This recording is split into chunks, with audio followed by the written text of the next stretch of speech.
I want to thank you all. May God bless you. May God protect our troops. And now I turn this over, this new team, starting with our next Secretary of State, Tony Blinken. Get my mask here, Tony, so I don't get in trouble. And we're going to clean off the podium.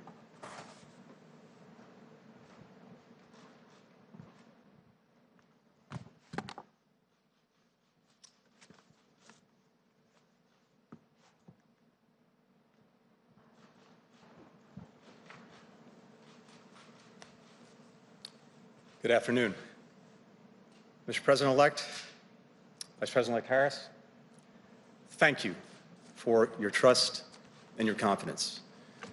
If confirmed by the United States Senate, I will do everything I can to earn it.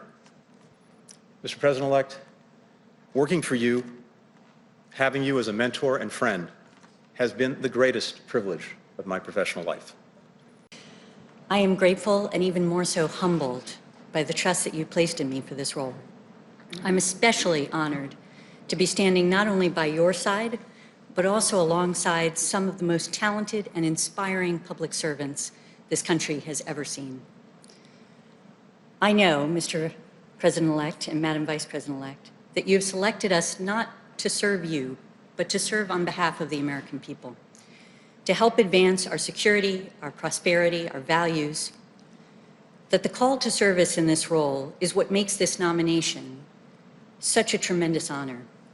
If afforded the opportunity to do so, I will never forget that my role on this team is unique.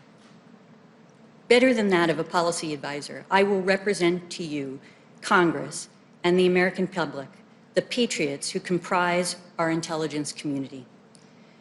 Mr. President-elect, you know that I have never shied away from speaking truth to power, and that will be my charge as Director of National Intelligence.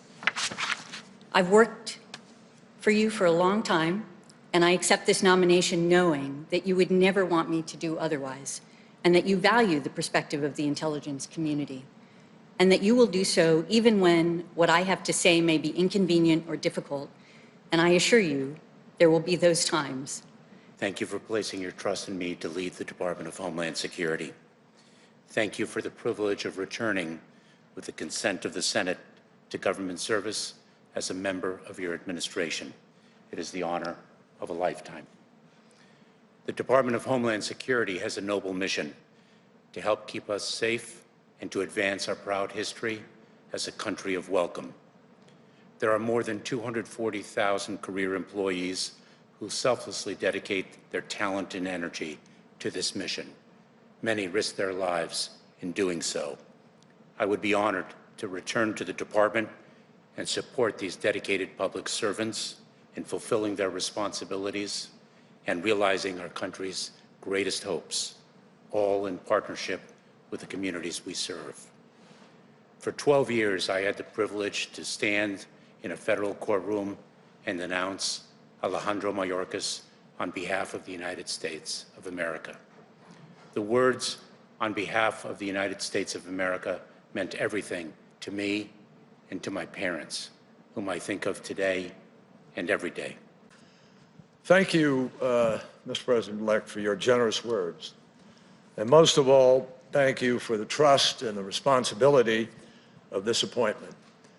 I will do all in my power to live up to your expectations and to this moment for our country and for the world.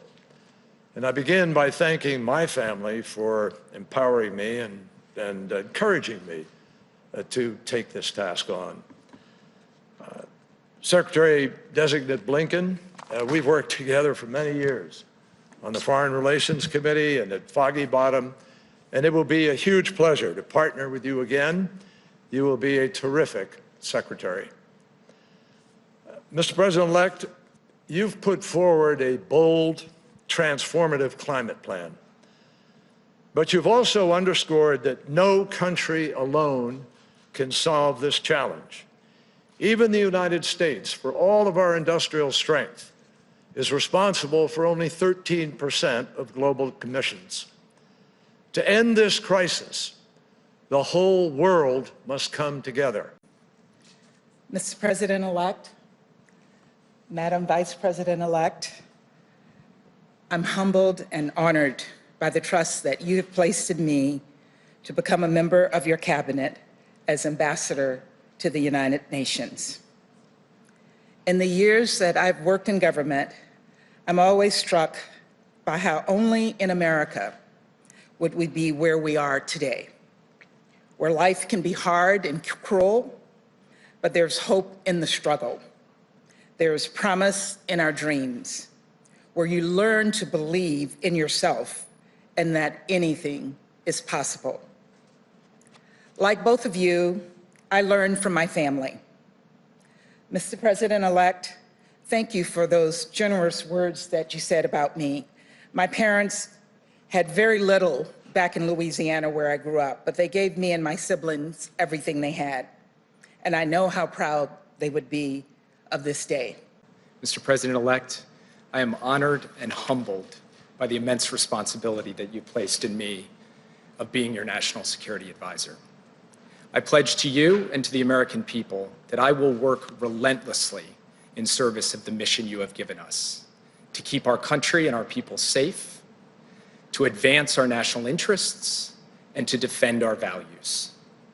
I pledge to the exceptional national security team you see behind me, and to the brilliant and diverse career professionals across our government, that I will manage a humane and rigorous decision-making process that honors their work.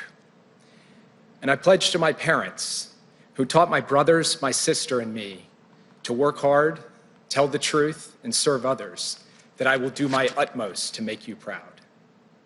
Sir, we will be vigilant in the face of enduring threats, from nuclear weapons to terrorism. But you have also tasked us with reimagining our national security for the unprecedented combination of crises we face at home and abroad: the pandemic, the economic crisis, the climate crisis, technological disruption, threats to democracy, racial injustice, and inequality in all forms.